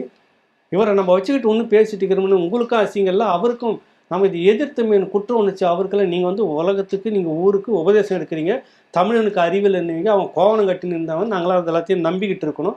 அறிவை நீங்கள் கொடுத்த அறிவு லட்சணம் தானே சொல்லுங்கள். காசு கொடுத்து படித்தாதான் உங்ககிட்ட படிக்க முடியும். அதான் பெரியாரை சொன்னார் உங்களுக்கு. அதுக்காக பெரியார் நிதி சேர்த்து கொடுத்தாரு. வாழ்ந்தவரே அந்த மனிதன் அவர் ஏதோ அவரால் முடிஞ்ச வரைக்கும் செய்துட்டோன்னா அவரை கொச்சப்படுத்தவே இல்லை. ஆனால் நீங்கள் உருட்டுறீங்களா அவருக்கு பிறகுதான் இங்கே இருக்குது. நீ கோவணம் கட்டினு நீ துண்டை போட்டுருக்கிற, நீ இந்த தான் வேஷ்டி சட்டை கட்டியிருக்கிற. நாங்கள் இல்லை. நீங்கள் உனக்கு அதுக்கு பிறகு தான் பகுத்தறிவுன்னு ஒன்று உனக்கு வந்ததே. எங்களுக்கு இல்லை, தமிழர்களுக்கு இல்லை, உங்களுக்கு தான் பகுத்தறிவு வந்தது. அதுக்கு முன்னாடி நீங்கள் காட்டு மிராண்டிகளாக இருந்திருப்பீங்க. ஆனால் இன்றைக்கும் அப்படி தான் இருக்கிறீங்க. காட்டு மிராண்டின்னு சொல்கிறது நீங்கள் தான், மற்ற மக்களை கிடையாது. நீங்கள் தான் காட்டு மிராண்டிகள். ஒன்றும் திருந்தாதமாக இருக்கிறீங்களா? இருந்தால் சமூக நீதியை முடக்குவீங்களா? நீங்கள் பெரியார் சொன்ன சமூக நீதியை முடக்கிறது நீங்கள் தானே முடக்கிட்டு இருக்கிறீங்க. பெரியாரை முடக்கினார், பேசினார்ல. நீங்கள் சொன்னவர் மூத்திர சட்டி எடுத்துகிட்டு பேசினார் இல்லைங்க, அவரே அங்கேனா முடைக்க போட்டார். இவ்வளோ அழிச்சாட்டியும் பண்ணிவிட்டு அவர் வந்த பிற்பாடு தான் இங்கே எல்லோரும் வேஷ்டி கட்டினார்கள், அதுக்கு முன்னாடி கோவணம் கட்டிட்டு இருந்தாங்கன்னா யாரை சொல்லி ஏமாத்துறது? நீங்கள் எடுக்கிற படத்தில் அந்த மாதிரி டயலாக் வைக்கிறது, நீங்கள் ஊராக போய் அந்த லைப்ரரி திறந்தா அந்த பேரை வைக்கிறது, ஸ்டிக்கர் ஒட்டுறது, இதெல்லாம் எந்த பழப்பு இன்ன வரைக்குமா ஓட்டிக்கிட்டு இருப்பீங்க நீங்கள் சொல்லுங்கள்? இவ்வளவு அக்கறை இருக்கிற நீங்கள் அந்த பொது மேடையிலேருந்து அத்தனை பேருக்கு, அந்த ஓதுவார்கள் உட்பட அத்தனை பேருக்கு நான் சவால் விட்டு சொல்கிறேங்க, நீ அந்த பகையாக கூட நினைங்க. ஒடுக்கப்பட்ட மக்களுக்காக வந்த 7,846 கோடியா 850 கோடி, ஏதோ 7,000 கோடிக்கு மேலே அந்த சமூகம் உங்கள் அப்பா விட்டு காசாது. மத்திய அரசுடைய சிறப்பு திட்டம் இல்லை, ஒடுக்கப்பட்ட மக்களுக்குன்னு வரதில்லை. அந்த பணத்தை திருப்பி அனுப்பிவிட்டு வெக்கமே இல்லாமல் உட்காந்து பேசிட்டிக்கிறீங்களா? மனுஷனா நீங்கள்? அசிங்கமாக இல்லை உங்களுக்கு? மத்திய அரசு கொடுக்குற இந்த மக்களுக்கு, ஒடுக்கப்பட்ட மக்களுக்கு, தாழ்த்தப்பட்ட மக்களுடைய கல்வி, வேலைவாய்ப்பு, தொழிலுக்குன்னு கொடுக்குற அந்த காசை நீ திருப்பி அனுப்புகிற இவங்களாம் வந்துடக்கூடாது வசதியாக. ஒரு திருமாவளவன் போதும் நமக்கு அப்படின்னு சொல்லிட்டு இந்த மக்கள் யாரும் வந்துடக்கூடாது திருப்பி அனுப்புகிற. அது இவர்களும் கேட்கல. இவ்வளோ பெரிய சமூக அநீதி படுகொலை செய்துட்டு இத்தனை பேர் உட்காந்துக்கிட்டு நாங்கள் தான் சமூக நீதி மேதாவின்னு சொல்கிறேன். உங்கள் யாருக்குமே வெக்கம் இல்லையா அதில் இருக்கிறது? மனுஷனா நீங்களாம் சொல்லுங்கள். வைர எறிதல் எவ்வளோ பெரிய தொகை, அந்த தொகை எத்தனை சமூக நீக்க அதால் பொருளாதார ரீதியில் விடுதலை பெற்றிருக்கோம். எத்தனை லட்சம் இளைஞர்கள் அந்த பணத்தில் கல்வி பணம் கட்டி மேலே போய் படிச்சிருப்பான் சொல்லுங்கள். அப்புறம் பாஜக இந்துத்துவ இனவெறி சனாதானம்ன்றதை விட நீங்கள் செய்கிற சனாதானம் எப்படிப்பட்ட மோசடி சனாதானம் சொல்லு. அந்த பாஜகவாவது பட்டியல் சமூகத்துக்கான ஸ்காலர்ஷிப் கொடுத்து அனுப்புகிறான். நீ வந்த பணத்தை இவ்வளோ பெரிய தொகையை திருப்பி அனுப்பி விட்டு நாங்கள் இப்படியாக்கும் அப்படியாக்கும்னு சொல்லிட்டு அந்த மேடையில் பேசுகிற நீங்களாம் ஏமாற்றி பேர் வழிக்கலாம் இல்லை. எதுக்கு இந்த மாநாடு உங்களுக்கு? எதுக்கு இந்த பீத்தல் உங்களுக்கு? எதுக்கு இந்த வெற்று சவடால்? முழுக்க முழுக்க ஒரு ஃபேக், அது முழுக்க முழுக்க ஒரு ஏமாற்று மோசடி. அது இதில் இன்னொரு முக்கியமான விஷயம் நடந்திருக்கு. அதில் மேபி நீங்கள் பாராட்டுவீங்கன்னு நினைக்கிறேன். திமுகவை, அப்புறம் திமுக தலைவரை, முதலமைச்சரை. திருச்சியில் அன்பு சோலை அப்படிங்கிற பேரில் முதியோருக்கான ஒரு அன்பு இல்லம் அப்படிங்கிற பேரில் தமிழக அரசு தொடங்கியிருக்கு அப்படிங்கிறத பார்க்குறோம். எல்லா இடத்துலையுமே முதியோர் இல்லம் வந்துருச்சு. அது இப்போ இருக்கக்கூடிய வாழ்க்கை முறையிலையா என்னன்னு தெரியல. இப்போ அது தமிழக அரசே ஒரு இனிஷியேட்டிவாக எடுத்து நம்மளே செய்வோம் அப்படின்னு சொல்லிட்டு அவங்க தொடங்கியிருக்கிறாங்க. பாராட்டத்தக்கதானே இது? சத்தியமாக பாராட்டணும். முதியோர்கள் என்பது, அதுவும் ஆதரவற்ற முதியோர்களுடைய நிலைமை ரொம்ப ரொம்ப மோசம். இந்த அரசு நீங்கள் சொன்ன மாதிரி பகுத்தறிவு இப்போ தான் வந்திருக்குது அவங்களுக்கு. 67 அதிகாரத்துக்கு வந்த திமுகவுக்கு பெரியார் இன்றைக்கி தான் பகுத்தறிவு கொடுத்துருக்காரு. யோசிங்கடா முட்டா பசங்களான்னு சொல்லி செய்ய வச்சதில் உண்மையிலே பாராட்டுறேன். முதியோர்களுக்கு இந்த மாதிரியான ஒரு விஷயம், ஏன்னா அவங்களுக்குன்னு ஒரு ஆதரவற்ற நிலையில் ஒரு நல்ல நிலையில் அவங்க நிம்மதியாக இருந்துட்டு போகணும் அப்படின்னு ஆரம்பிச்சிருக்கிறார். ரொம்ப வரவேற்கக்கூடியது, சந்தோஷம், கொண்டாட வேண்டியது. நான் மறுக்கவே இல்லை, பாராட்டுகிறேன். ஆனால் நீங்கள் என்ன சொல்ல வரீங்க? மூத்த குடிமக்களின் நல்வாழ்வுக்காக அன்பு சோலை திட்டம், அன்பு சோலை இருக்குதா இல்லையா? எப்போ நீங்கள் சொல்ல வரீங்க? 2025 இந்த விஷயத்தை நீங்கள் பேசுகிறீங்க. ஆமாம், இவர்களை பற்றி கவலைப்படுறீங்க. இந்த முதியோர்களுக்காக நீங்கள் அனுதாபப்பட்டு இந்த விஷயத்தை கொண்டு வரீங்க. நாம் தமிழர் கட்சி அடிப்படை கொள்கை வரைவு வெளியிட்டது 2016. அதே டைட்டில் இங்கே இருக்குதா இல்லையா? பாருங்க, அன்பு சோலை. இதில் என்னன்னு இருக்கு பாருங்க, அன்பு சோலை. இந்த வேலை உங்களுக்கு வேணுமா? சொல்லு, இந்த வேலை உங்களுக்கு வேணுமா? உங்களுக்கு எங்கேருந்து, நீ எதுலேருந்து எதை சொல்கிறீங்க? நீங்கள் நேராக அன்பு சோலை அதே திட்டம். அதில் அவர் என்ன சொல்ல வர்றாரு? கூடுதலாக சில விஷயங்கள் சொல்கிறாரு. முதியோர்கள், பொதுவாக முதியோர்களுக்கு வீடு போயிட்டு மருத்துவம் செய்யணும், புரியுதில்ல? அதே நேரத்தில் ரொம்ப அவசரம் வந்தோன்னா அந்த மருத்துவ குழு இருக்குல்ல, வீடு போய் மருத்துவம் செய்கிறாங்களா, அந்த மருத்துவர் உடனடியாக 108 ஃபோன் பண்ணி சம்மந்தப்பட்ட பெரிய மருத்துவமனைக்கு அனுப்பி வைக்கணும். கிராமங்கள் முழுக்க இந்த திட்டம் போய் சேரணும். அங்கங்கே இருக்கக்கூடிய பேரூராட்சிகள் இருக்கக்கூடிய இல்லை நகரத்தில் இருக்கக்கூடிய ஆரம்ப சுகாதார நிலையத்தில் இருந்து வரைக்கும் ஒரு மருத்துவர் இதுக்காக அந்த ஊரில் எத்தனை முதியோர்கள் இருக்கிறாங்க, அவங்களுக்கான மருத்துவம் என்னன்னு போய் வீடு தேடி செய்யுது. அது மட்டும் இல்லாமல் ஆதரவற்ற முதியோர்களுக்கு வந்து விட்டுறக்கூடாது. அவர்கள் வந்து இந்த சமூகத்தில் முக்கியமானவர்கள். நான் ஒரு பெரும் கலைஞனாக இருந்திருப்பேன், எனக்கு ஆதரவு இல்லை, நான் அப்படியே மடங்கி இருக்கிறேன். ஏன்னா அரசு காப்பகம் அதுக்கு பேர் அன்பு சோலை, புரியுதில்ல? நீங்கள் தரம் தாழ்த்தி பேசிடக்கூடாது அவங்கள. அது ஒரு அன்பு சோலைன்னு பேர் வை. இவ்வளவும் சொன்னது சீமான். அப்போ காப்பிரைட் வந்து சீமான்ட்ட தான் இருக்குங்க. ஆமாம், நீங்கள் தான் ஸ்டிக்கர், அந்த காலத்துலேருந்து ஸ்டிக்கர் ஒட்டுற அரசியல் தானே திமுகவுக்கு. காப்பிரைட் முழுக்க சீமான் கிட்ட தாங்க இருக்குது. நான் சொல்லலை, இதை பாருங்க எடுத்து காட்டுறேன் உங்களுக்கு. அதுக்கு முன்னாடி அன்பு சோலை முதியோர்களுக்கு இப்படி ஒரு சிந்தனைன்னு யாராவது பேசியிருக்காங்கன்னு சொல்லுங்கன்னா, சீமானை தூக்கி பேசணுன்னு எனக்கு அவசியமே இல்லை, புரியுதில்ல? யாராவது அவங்க தான் இதை கஷ்டப்பட்டு இது வரைவை கொண்டுட்டு வராங்க. இந்த மாதிரி இருக்கணும்னு அவங்களுக்குன்னு இருக்கக்கூடிய இடங்கள் வந்து சரியான மருத்துவ வசதி இருக்கணும், பொழுதுபோக்கு அம்சங்கள் இருக்கணும், சகல வசதிகளும் அங்கே இருக்கணும், நல்ல உணவு இருக்கணும், அங்கேயே மருத்துவத்துக்கான ஒரு டீம் இருக்கணும். ஒரு மாவட்டத்துக்கும் இப்படி ஆதரவற்ற முதியோர்களுக்குன்னு வைக்கணும். காரணம், அவங்க முதியோர்கள் அப்படின்னு ஒதுக்கிடக்கூடாது. நான் ஒரு கலைஞனாக இருக்கிறேன், என்னுடைய அனுபவத்தை இளைய தலைமுறைக்கு நான் சொல்லணும். நல்ல கதை சொல்லியாக இருப்பேன், இளைய தலைமுறைக்கு அந்த கதைகள் மூலமாக அனுபவத்தை கடத்தணும். நீங்கள் மிகப்பெரிய ஒரு டேலண்ட், ஒரு பெரிய விஷயமாக கண்டுபிடிப்பார். ஒரு 60-70 வயசு ஆயிடுச்சு, முடங்கி உட்காந்துட்டு உங்கள் அனுபவத்தை அடுத்த தலைமுறைகிட்ட உட்காந்து நீங்கள் டிஸ்கஸ் பண்ணுறப்போ, உங்ககிட்ட இருக்கிற அனுபவத்தை கேட்டுக்கிறப்ப அந்த இளைய தலைமுறை அதோட வேகமாக போக முடியல. விவேகமும் வேகமும் சேர்கிறது. அந்த கான்செப்டில் தான் சீமான் வந்து இவ்வளவும் வைக்கிறார். வெறும் முதியோர்கள்னு ஒதுக்கிடாதேன்னு அதில் சொல்ல வரதே சொல்கிறாரு. வீட்டின் பெயரோ அன்னை இல்லம், அன்னை இருப்பதோ முதியோர் இல்லம், ஆலமரத்தை தாங்கியபடி விழுதுகள் முதியோர் இல்லத்தில் வாசலில் அப்படின்னு எழுதுறாரு. அதில் சொல்ல வர்றாரு அவர் முக்கியமாக, தாயை நேசிக்காதவன் தாய் மண்ணை எப்படி நேசிக்க முடியும், இது உள்பட பேசுகிறாரு சீமான் இந்த வரைவில். நீங்கள் இதை அப்படியே தூக்கி அன்பு சோலைன்னு இன்னைக்கு வச்சு விட்டு இதில் நாங்கள் தான் வச்சோன்னா தான் உங்களுக்கு பகுத்தறிவு உங்களுக்கு கிடையாது. ஒரிஜினலாக இருந்திருந்தால் நீங்கள் எப்போனா 67 யோசித்து இதெல்லாம் செய்திருப்பீங்க. ஒரிஜினலாக உங்களுக்கு பகுத்தறிவுலாம் இருந்துட்டு இருந்தே வேஷ்டி சட்டெல்லாம் நீங்கள் கட்டியிருந்தீங்கன்னா 67லேருந்தே நீங்கள் இதை செய்து நடைமுறைப்படுத்தியிருக்கணும். 2010 கட்சியை தொடங்கின சீமானுக்கு இதை தோன்றி 2016 அறிவிக்கிறார் தேர்தலில், நாங்கள் அதிகாரத்துக்கு வந்தால் இந்த முதியோர்கள் இப்படியெல்லாம் நாங்கள் வச்சுக்கிட்டு இருப்போம்னு சொல்லிட்டு அதில் ஒரு சின்னதை மட்டும் நீங்கள் எடுத்து வச்சுக்கிட்டு அதுக்கு அன்பு சோலைன்னு பேர் வச்சுட்டு நேற்றுலேருந்து ஒரே அலப்பறை தாங்க முடியல. 2016 போகிற போக்கில் அழகாக வரைவை கொடுத்துட்டு நாங்கள் வந்தால் இந்த முதியோர்கள் இப்படியாக மதிக்கப்படுவார்கள், இப்படியாக வாழ்வார்கள், அன்பு சோலைன்னு அதுக்கு பேர். பார்த்தீங்கல்ல? அப்புறம் இதுக்கு என்ன சொல்ல வர்றது இவங்களை போயிட்டு சொல்லுங்கள். 1944 ராமசாமி அவர் வந்து தொடங்குறாரு திராவிட கழகம். அது பிற்பாடு 49 அங்கேருந்து பிரிஞ்சுக்கிட்டு இவங்க வந்துட்டாங்க. 49 தொடங்கி 67 வரைக்கும் எத்தனை வருஷம் ஆச்சு உங்களுக்கு? கிட்டத்தட்ட 18 வருஷம். அது 67 வந்து இதுக்கு வரைக்கும் எத்தனை வருஷம் இருக்கிறாங்க சொல்லுங்கள்? 49 75 வருஷம் ஆச்சு. 75 வருஷமாக உன் கட்சிக்குள்ளே ஒரு சுற்றுச்சூழல் பாசறை இல்லை. இந்த மண் வளத்தை பார்க்கணும், கனிம வளத்தை பார்க்கணும், நம்ம சுற்றி இருக்கக்கூடிய ஆடு மாடு பறவைகளுக்கு தண்ணி வேண்டும், சுற்றுச்சூழல் விஷயம் இருக்குல்ல. நாம் தமிழர் கட்சி தொடங்குறதுலேருந்து இதை வச்சுக்கிட்டு இருக்குது. நீங்கள் இத்தனை வருஷத்துக்கு பிற்பாடு இந்த கட்சி வச்சிருந்த பிற்பாடு போன வருஷம் தான் தொடங்கியிருக்கீங்க. உங்கள் கட்சிக்குள்ளார 75 வருஷ பாரம்பரியம் கொண்ட இந்த கட்சியில் இப்போ தான் நீங்கள் மண்ணையும் மலையும் பற்றி பேசுகிறீங்க, ஒன்றும் செயல்படலை. ஏன்னா இந்த கட்சி பேச தொடங்கிடுச்சு. இந்த அரசியல் உங்களுக்கு வேணும்னு எடுத்து வச்சுட்டு இருக்கிறீங்க. அப்புறம் நீங்கள் வந்துட்டு ஸ்டிக்கர்லேருந்து மாறவே மாட்டீங்களா வினோத்? சொல்லுங்கள். இந்த வரலாறு யாருன்னா ஒருத்தர் எழுதி வைப்பாங்க, வரலாறு யாருன்னா படைச்சி வைப்பாங்க, அதில் வந்து ஸ்டிக்கர் ஒட்டுறது தான் உங்கள் வேலையா?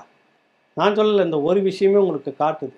நீங்கள் அதான் அதில் வந்து அவர் பதிவு போட்டிருக்க, அதில் வந்துட்டு மண்ணின் மக்களை நேசிப்பது நாத்தாக்கா சீமான், மண்ணின் கனிம வளத்தை நேசிப்பது திமுக ஸ்டாலின்.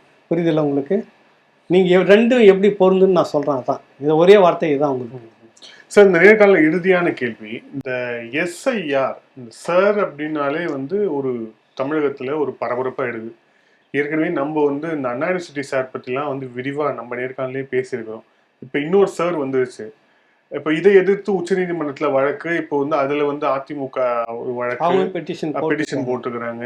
இப்படி மாறி மாறி போயிட்டு இருக்கு அப்படிங்கிறத பார்க்குறோம். முதலமைச்சர் தனியாக வீடியோ போட்டிருக்கிறாரு அப்படிங்கிறத பார்க்குறோம். இதை நீங்கள் எப்படி பார்க்குறீங்க சார்? அப்போ நீங்கள் ஒரு பெரும் கட்சி, அரசியல் கட்சி, நீங்கள் உங்கள் கட்சி தொண்டர்களையும் கட்சி ஆட்களையும் இறக்கி தெரு நீங்கள் இப்போவே அதுக்கு ஈக்குவலாக வேலை செஞ்சுட்டு அதெல்லாம் சரி பார்க்க சொல்லிட்டு நீங்களே போட இருக்கீங்களே, எதுக்கு இருக்கிறீங்க? அது சரியில்லாது. சரி, அந்த எஸ்ஐஆர்ன்றதுல எனக்கு சில முரண்பாடுகள் இருக்குது, ஒரு குழப்பம் இருக்கிறது. ஆனால் தேவையான தேவை. அதே நேரத்தில் வெளி மாநிலத்தவர்களுக்கு இங்கே வந்து ஓட்டுரிமை இதன் மூலமாக கொடுக்குறதா இருந்தால் அதை நம்ம ஏற்கக்கூடாது, மறுக்கிறோம். சில தவறுகள் நான் சொன்னேன்ல, அதை இந்த மாதிரியான முரண்பாடுகள் இருக்கிறது, அதை நான் மறுக்கலை. ஆனால் எஸ்ஐஆர் தேவையான கணக்கெடுப்பு வேணுமானா வேணும். ஒரு ஜனநாயக நாட்டில், ஒரு சுதந்திரமான ஒரு ஜனநாயக நாட்டில் யாருன்னே தெரியாத ஒருத்தர் மறைமுகமான நபர்களுடைய அந்த வாக்கு ஒருத்தனுடைய வெற்றி தோல்வியை நிர்ணயிக்கிறதுக்கு நம்ம அனுமதிக்கவே கூடாது. புரியுதில்ல உங்களுக்கு? யாருன்னே தெரியாது ஏகலைவன் நான் ஓட்டு போடுறேன், ஆனால் அதன் மூலமாக வெற்றி தோல்வியை நிர்ணயிக்க முடியுது என்பது ஜனநாயகத்துக்கு விட்ட சவாலாக கேளிக்கைக்குரியதா இல்லையா? நீங்களே சொல்லுங்கள். பாஜக கொண்டு வந்திருக்கிற இந்த ஸ்கீமில் சில அந்த குழப்பத்தில் இருக்குது. மற்றவர்கள்னு குறிப்பிடுன்னு சொல்ல வராங்க. ஓட்டு மற்றவர்கள்னா யார்? என்னுடைய அப்பாவா அம்மா? நானே பார்த்தது குழப்பம், பார்த்துக்கிட்டே வரேன். இதில் மற்றவர்கள்லாம் நான் யாரை சொல்கிறதுன்றார். அப்புறம் என்னுடைய அப்பா அம்மானுடைய ஓட்டு கார்டு இதெல்லாம் நீங்கள் இணைக்கணுன்றோம். அவங்க எங்கே இருக்காங்க, நாங்கள் இருக்காங்க, இல்லை இறந்து போயிட்டாங்க. எனக்கு சில குழப்பங்கள்லாம் இருக்குது. இப்போ ஒரு பெண் விதவை, ஒரு பெண்ணு அவர் கணவனை வந்து விட்டு பிரிஞ்சிட்டாங்க, டிவோர்ஸ் ஆக போகுது. அந்த நேரத்தில் அந்த கணவனுடைய பெயரை போடணுமா போடக்கூடாதா? புரியுதில்ல உங்களுக்கு? இப்போ வந்து அதே மாதிரி வழக்கில் வேறு எதனா விஷயத்தில் இருக்கிறவங்க அந்த பேரை பயன்படுத்தணும், பயன்படக்கூடாது. இப்போ ஒருத்தர் ஃப்ளாட்டு கட்டிக்கிட்டு இருக்கிறாரு, நான் பக்கத்தில் குடி இருந்துட்டு இருக்கிறேன். இந்த நேரத்துக்கு நான் அங்கே தான் நீங்கள் வரீங்க, நான் இந்த பழைய என்னுடைய ஃப்ளாட்டை நான் கட்டுற இடத்து முகவரி போட்டு நான் கொடுக்கணுமா, வாடகை வீட்டில் இப்போ இருந்துட்டு இருக்கிற இடத்த கொடுக்கணுமா? இவ்வளோ குழப்பங்கள் அதுக்குள்ளே இருக்குது. அது வந்து வேற சரி பண்ணணும். பாஜக அரசு சரி பண்ணிட்டு, தேர்தல் ஆணையம் சரி பண்ணணும். ஆனால் இந்த எஸ்ஐஆர் கூடவே கூடாதுன்றீங்களே, ஏன் சொல்லுங்கள்? 5 தொகுதியை நான் அடித்து காட்டுறேன் அப்படின்னு சவால் விடுறாருல்ல சேகர் பாபு. எப்படி நீங்கள் அடித்து காட்டுவீங்க 5 தொகுதியில்? 5 தொகுதிகளில் எத்தனை கள்ள ஓட்டு வச்சுட்டு இருக்கிறீங்கன்னு நான் சொல்லலை. தொகுதிக்குள்ளே 20,000 கள்ள ஓட்டு ஏதோ இருக்குதா சொல்லி பேசியிருக்கிறாங்க, எதிர்கட்சி பேசியிருக்கிறாங்க கொளத்தூர் தொகுதிக்குள்ளார. புரியுதில்ல உங்களுக்கு? அப்போ ஏன் உங்களுக்கு பதட்டம், கண்டுபிடிச்சிருவாங்கன்னு பயம் வருதோ? இதில் தேர்தல் ஆணையம் சில முறைகளை, இதெல்லாம் வந்து சங்கடமாக இருக்குது, இதெல்லாம் நெருடலாக இருக்குது, இதெல்லாம் ஏற்புடையதல்ல. தேர்தல் ஆணையம் இது எல்லாத்தையும் நீக்கிட்டு ஒரு எளிமையாக கொண்டுட்டு வாங்க. வீட்டில் எந்த இடத்துல இருக்கிறவங்க, பழைய முறை கார்டு இருக்கிறவங்க, இவங்க எல்லாமே இருக்கிறவங்க இருந்துக்கிட்டு இருக்கட்டும். புதியதாக யாருக்கும் வாக்காளர் அடையாள அட்டை கொடுக்குறதில்ல, மறுபரிசீலனை பண்ணணும். வட இந்தியர்களை வந்து உள்ள நீங்கள் வாக்காளர்கிட்ட கொடுக்குறத நாங்கள் மறுக்கிறோம் அப்படின்னு மாநில அரசுக்கு ஒரு பெரிய செக்டாருக்கு நீங்களும் கண்காணித்து நீங்களும் கேட்கணும். புரியுதில்ல உங்களுக்கு? அரசு ஊழியர்கள் என்ன இருந்தாலும் எந்த நிமிஷத்தில் வந்து தேர்தல் ஆணையத்துக்கு வேலை செய்ய பண்ணலாம், அது அந்த கண்ட்ரோலில் தான் போயிடுவாங்கன்றாங்க. அரசு ஊழியர்கள் யாரும் திமுகவுக்கு தகவல் சொல்லவே மாட்டாங்களா? தவறாக நடக்கிறது, சரியாக நடக்கிறது ஆவணத்தை கொடுக்க மாட்டாங்களா? அவங்க எல்லாம் மாநில அரசோட ஊழியர்கள் தானே. அதான் அவர் சொல்ல வர்றாரு. இருந்தாலும் மத்திய அரசு தேர்தல் ஆணையத்துக்குன்னு எடுத்துட்ட பிறகு அவர்கள் மத்திய அரசு ஊழியர்கள் தான் அப்படின்னு அடிக்கிறார் ஒரேடியா. 30 நாள் வேலை செஞ்சுட்டு திரும்பி எங்கே வந்து வேலை செய்யணும்? அவர் எங்கே வரணும்? மாநில அரசுக்கிட்ட தானே வரணும். அப்போ தவறு நடந்திருந்தால் அந்த ஆவணத்தை உங்ககிட்ட கொடுப்பாங்களா, கொடுக்க மாட்டாங்களா? மாநில அரசு ஊழியர்கள் என்னுடைய மாநிலத்தில் தவறு நடந்துடக்கூடாது அக்கறை அவங்களுக்கே இருக்குமா இல்லையா? திமுக விசுவாசிகளும் அனுதாபிகளும் எத்தனை பேர் அரசு ஊழியர்கள் இருக்காங்க. தகவல் வருமா, வராது? அது எப்படி வராமல் போயிடும்? ஏன் உங்களுக்கு இந்த அச்சம் இருக்கிறது? நீட்டை வச்சுக்கிட்டு 2 ஆண்டுகளாக நீங்கள் ஓட்டிக்கிட்டு இருந்தீங்க. 2 தேர்தல் வரைக்கும் நீட்டு, முதல் கையெழுத்து நீட்டு, கடைசியாக அந்த ரகசியத்தை வந்து உடச்சியே போயிட்டீங்க. ரகசியம் இல்லை, பாஜக கிட்ட தான் அந்த ரகசியம் இருக்கிறது. காங்கிரஸ் வந்திருந்தால் ஒருவேளை நாங்கள் கையெழுத்து போட்டிருப்போம். காங்கிரஸ் ஆளக்கூடிய மாநிலம் கர்நாடகாவில் நீங்கள் போய் ஓட்டு கேட்டுட்டு வந்து அங்கே நீட்டு இருக்குது, அங்கே ஏன் நீங்கள் கையெழுத்து போட சொல்லலை? இப்போ மற்ற மாநிலங்கள்லாம் வந்துட்டு முட்டால், நீங்கள் மட்டும் அறிவாளியான ஏமாற்றுவதில் நீங்கள் அறிவாளியாக இருந்திருக்கீங்க. இந்த மக்கள் இளைய தலைமுறை நீங்கள் ஏமாற்றிருக்கீங்க. இந்த 2 தேர்தல் வரைக்கும் நீங்கள் ஏமாற்றி, முதல் தேர்தலில் ஏமாற்றி வாக்குகளை வாங்கியிருக்கிறீங்க. எத்தனை லட்சம் இளைஞர்கள் உங்களுக்கு சொல்லுங்கள். அத்தனை லட்சம் இளைஞருடைய பெற்றோர்கள், அவர்களுக்கு ஆதரவானவர்கள். இவங்க இந்த பேர்லாம் அவர் வந்தவொடனே இந்த நீட்டு பெரிய இம்சையாக இருக்குது. +2 மதிப்பெண் மார்க்கு வரணும், கரெக்டு. நேராக வந்து அதுக்கு நீங்கள் ஒரு தேர்வு வச்சு அதுலேருந்து வடிகட்டுறதுன்னு எவ்வளோ பெரிய அநீதி அப்படின்ற கோபம் எல்லாருக்குமே இருந்தது இல்லை. அந்த கோபம் ஏன் கர்நாடகாவில் வரமாட்டிருக்குது? மற்ற காங்கிரஸ் மாநிலத்தில் இருக்குது இல்லை. அந்த மாநிலம் யாருமே உங்கள் கூட்டணியில் இருக்கிற காங்கிரஸ் தானே. காங்கிரஸ் அதிகாரத்துக்கு வந்தால் நாங்கள் நீட்டி விடுவோம்னு சொன்னீங்கல்ல. காங்கிரஸ் அதிகாரத்தில் இருக்கிற அந்த ஸ்டேட் கவர்மெண்ட் ஏன் அதை செய்ய முடியல? டெல்லியில் வந்தால் தான் நீட்ட முடியும்னா எப்படி அது நீட்டுக்கு? அதை போல ஒரு மோசடி, அது கொஞ்சம் மங்கி போச்சு. செங்கல்லும் மங்கி போச்சு. இப்போ செங்கல் தூக்கிட்டு போனால் இங்கே வா உட்கார், கொஞ்சம் நீ எத்தனை முறை என்னை பார்க்க வந்து அப்போல்லாம் இந்த செங்கல் எங்கே வச்சுருந்தேன்னு கேள்வி கேட்பார் மோடியும் அமித்ஷாவும். கரெக்டாக ஓடினீங்கல்ல? திடீர்னு இங்கே ரெய்டு நடக்கிறப்ப அங்கே ஓடினீங்கல்ல? அப்போல்லாம் செங்கல் எடுத்துன்னு வர இல்லாமல் விட்டுட்டு இப்போ என்ன செங்கல் எடுத்துன்னு தூக்குறதுன்னு கேள்வி கேட்டுடும். அதனால் இப்போ இந்த சார் எஸ்ஐஆர், நீங்கள் அண்ணா பல்கலைக்கழக எஸ்ஐஆரை மறந்துடாதீங்க. அந்த சார் நல்லா தான் இருக்கிறாரு, நல்லா ஆரோக்கியமாக இருக்கிறாரு, சுகாதாரமாக இருக்கிறார். அந்த சாருக்கு ஒன்றும் பிரச்சனை இல்லை, சேஃப் ஆகிட்டார். அது இதுக்கு மேலே என்ன ஆகும்னு தெரியல அது. ஆனால் இங்கே இருக்கக்கூடிய இந்த எஸ்ஐஆர்னு தேர்தல் இதுக்கு இருக்குதுல்ல, இதை வந்து வச்சு இதை ஒரு பிரபண்டமாக்கி பாஜக இதை வந்து பிரம்ம திணிக்குது, எல்லாருக்குமே ஓட்டு இல்லாமல் போயிடும் தமிழ்நாட்டுக்கு, அவங்களுக்கு காசு 1000 ரூபாய் கிடைக்காது, 500 ரூபாய் கிடைக்காது ஓட்டு, இப்படிலாம் சொன்னோன்னே எளிய மக்கள் பட்டுன்னு அவங்களுக்கு தேவை, எந்த பிரச்சனையும் இல்லை. ரொம்ப ஏழ்மையாக இருக்கக்கூடிய மக்கள் காசு வராதாமே இவங்க பண்ணுறதால அப்படின்னு ஒரு எதிர்ப்பு அலை வந்துடும். திமுக வந்ததுன்னா அதெல்லாம் இல்லை, நேராக காசே கொடுத்துரும் உங்களுக்கு, அப்படி தான் அந்த டாப் கீழ் லெவல் வரைக்கும் அப்படி தான் போகும். இந்த நீட்டை வச்சு இன்னொரு அரசியல் செய்ய பார்க்கறது பாரதிய ஜனதா கட்சி உடனடியாக, இல்லை தேர்தல் ஆணையம் இதில் இருக்கக்கூடிய இந்த முரண்பாடுகளை எல்லாமே எடுத்துட்டு வெளிப்படைத்தன்மையாக இருக்கணும். வட மாநிலத்தவர்களுக்கு இங்கத்திய வாக்குரிமை நீங்கள் எந்த விதத்திலும் கொடுக்கக்கூடாது, கொடுப்பதற்கு அனுமதி இந்த மாநில அரசு அனுமதிக்கக்கூடாது. சீர்திருத்தம் வேணும்னா கட்டாயம் வேணும். இறந்து போனவருடைய பேர் 2000 இப்போ கடைசியாக மக்கள் தொகை எப்போ எடுத்தாங்க கணக்கு? 2011. அதிலிருந்து இன்ன வரைக்கும் 2-3 தேர்தல் இறந்தவர்களுடைய பேர் இறந்துருக்கு. அப்படி தான் அவங்க ஓட்டு போட்டுன்னு இருக்கிறாங்க. 5 மணிக்கு மேலவங்களாம் இறந்தவங்க வந்து ஓட்டு போட்டு போவாங்க தெரியுமா உங்களுக்கு? நடந்திருக்குங்க. நான் இல்லைன்னு சொல்லுங்கள் தேர்தல் ஆணையத்தை. நான் ஒரு ஆர்டிஐயில் போகிறேன், எனக்கு தகவல் கொடுக்க சொல்லுங்கள் தேர்தல் ஆணையத்தை. அது காங்கிரஸா பாஜக எந்த அரசு வேணாலும் இருக்கட்டும், நான் கேட்குற தகவல் எனக்கு கொடுக்க சொல்லுங்கள். செத்தவங்க வந்து ஆவியாக ஓட்டு போனாங்க இல்லையா நான் ப்ரூவ் பண்ணுறேன். 5 மணி வரைக்கும் பார்த்துக்கிட்டு இருப்பாங்க எல்லா பூத் ஏஜென்ட்டும். மீதி இத்தனை ஓட்டு இந்த பூத்துக்குள்ளார இப்போ ஒரு எல்லாம் 800 ஓட்டு அங்கே இருக்குதா, வந்துட்டாங்க இப்போ ஒரு 700 வந்துட்டாங்க, 100 மீதி இருக்குது, என்ன பண்ணலாம், ஷேர் பண்ணிக்கலாம். நடந்ததா இல்லையா? இல்லை அப்படின்னா மீதி இருக்கிற அத்தனை ஓட்டு இறந்தவங்க உட்பட எப்படி போட்டிருப்பாங்க? அந்த இறந்தவர்கள் திரும்ப வந்து போட்டுவிடக்கூடாது. திராவிட கொள்கைக்கு அது ஆகாது, மூடத்தனம், பகுத்தறிவற்றது. அதுக்காக வேண்டியாவது கணக்கெடுப்பு நடத்தணும்னு நான் சொல்ல வரேன். இப்போ எங்கள் குளத்தூர் தொகுதியில் இறந்தவங்க யாருன்னா வரிசையில் நின்று போட்டாங்கன்னா ஐயா ஸ்டாலினுக்கு அது மூட நம்பிக்கை ஓட்டு இல்லை, வரக்கூடாது இல்லை, அதுக்காவது நான் எஸ்ஐஆர் வேணுன்றேன். புரியுதில்ல உங்களுக்கு? செத்தவங்க வர முடியுமா? மூட நம்பிக்கை தானே. வந்து ஓட்டு போட்டிருக்காங்களே, அது மூட நம்பிக்கை. அந்த ஓட்டு வேணுமா வேணாமான்னு முடிவு பண்ணணும் அவங்க. அதனால் அதில் ரொம்ப அக்கறையாக இருந்துக்கணும்னு திராவிட கொள்கையில் இருக்கிறவங்க. இது ஒரு மூட நம்பிக்கை. இது வந்து இறந்தவர்கள் வந்து ஓட்டு போட்டு போகிறது மூட நம்பிக்கை. இந்த ஓட்டை நம்ம ஏற்கக்கூடாது. இதுக்காக வேண்டியதாவது எஸ்ஐஆர் நடத்தணும்னு சொல்லணும். அந்த வழிமுறைகளை கொஞ்சம் எளிமைப்படுத்தணும். வட மாநிலத்தினுடைய ஆதிக்கத்தை நீங்கள் எத்தனை ஆண்டுகளுக்கு பிறகு இங்கே இருந்தால் அவங்களுக்கான ஓட்டுரிமை அப்படின்றது இருக்குது. மற்ற மாநிலங்கள் எப்படி வச்சுருக்குதோ அந்த மாதிரி பார்த்துட்டு கொடுங்க. நீங்கள் பாருங்கள் எல்லாரையும் வந்து உள்ளே வந்து இன்றைக்கி தேதியில் இருக்கிற எல்லாருக்குமே நீங்கள் கொடுத்துட்டு போகிறது அநீதி, அது ஏற்க முடியாது. பாரதிய ஜனதா கட்சி அப்படின்னா திட்டங்கள் இதுக்குள்ளே செய்வதாக இருந்தால் அதற்கும் சேர்ந்த எதிர்ப்பை மக்கள்கிட்ட அதை சந்தித்து தான் ஆகணும்.